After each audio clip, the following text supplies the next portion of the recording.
आप देख रहे हैं के न्यूज इंडिया। मैं हूं दीपिका आपके साथ और बात करेंगे देश के दिल में कमल।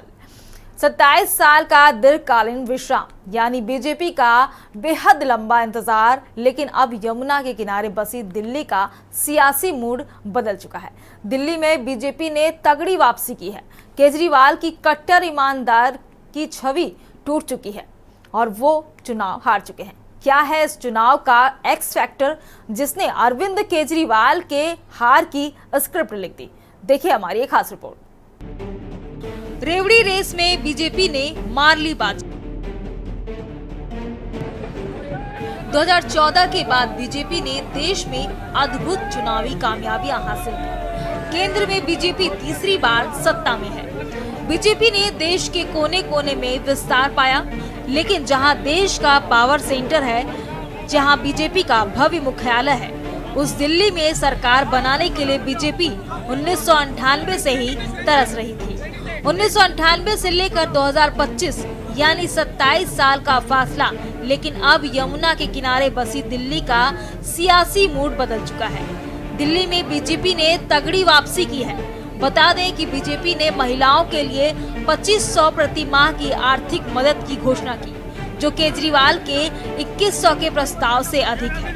इसके साथ साथ बीजेपी ने 500 रुपए में एलपीजी सिलेंडर, होली और दिवाली पर एक फ्री सिलेंडर, गर्भवती महिलाओं के लिए पोषण किट, झुग्गीवासियों के लिए 5 रुपए में पौष्टिक भोजन और 70 वर्ष से अधिक उम्र के वरिष्ठ नागरिकों के लिए मुफ्त चिकित्सा सहित कई योजनाओं की घोषणा की है।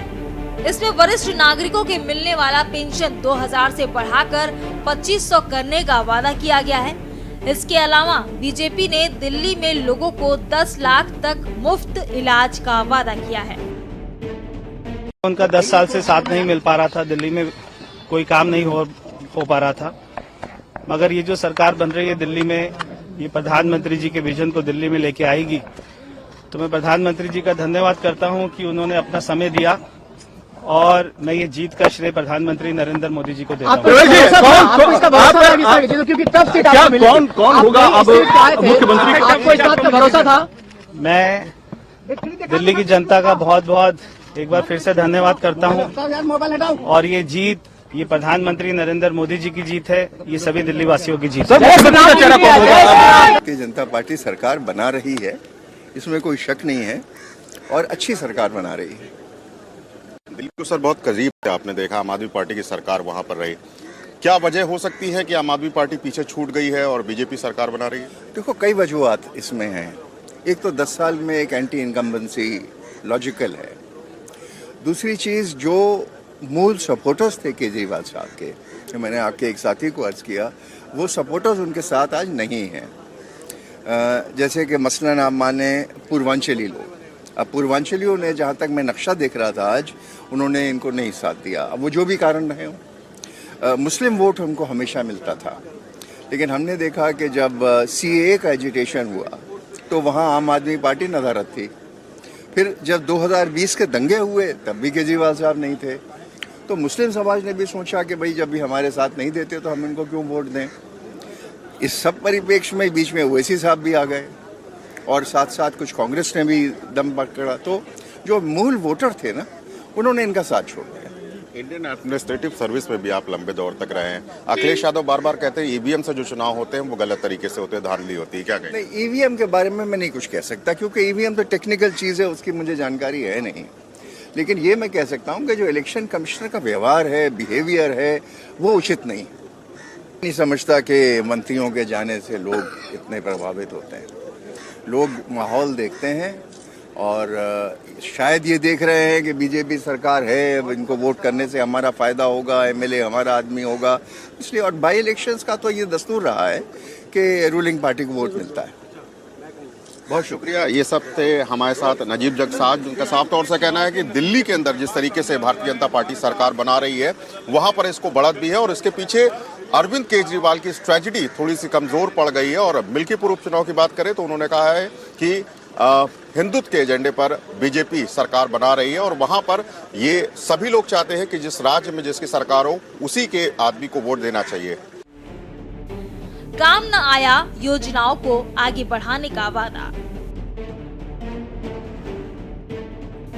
वहीं आम आदमी पार्टी की सरकार दिल्ली में मुफ्त बिजली, पानी, इलाज, शिक्षा, महिलाओं को मुफ्त बस यात्रा, बुजुर्गों की मुफ्त तीर्थ यात्रा की योजना चला ही रही थी। केजरीवाल ने इसे और भी आगे बढ़ाने का वादा किया था। उन्होंने बुजुर्गों के इलाज का पूरा खर्च, पुजारियों, ग्रंथियों को हर महीने 18,000 रुपए का सम्मान और छात्रों को भी बसों में मुफ्त यात्रा जैसे कई वादे किए थे। आपने दिल्ली मेट्रो में छात्रों को 50% छूट देने का वादा भी किया था।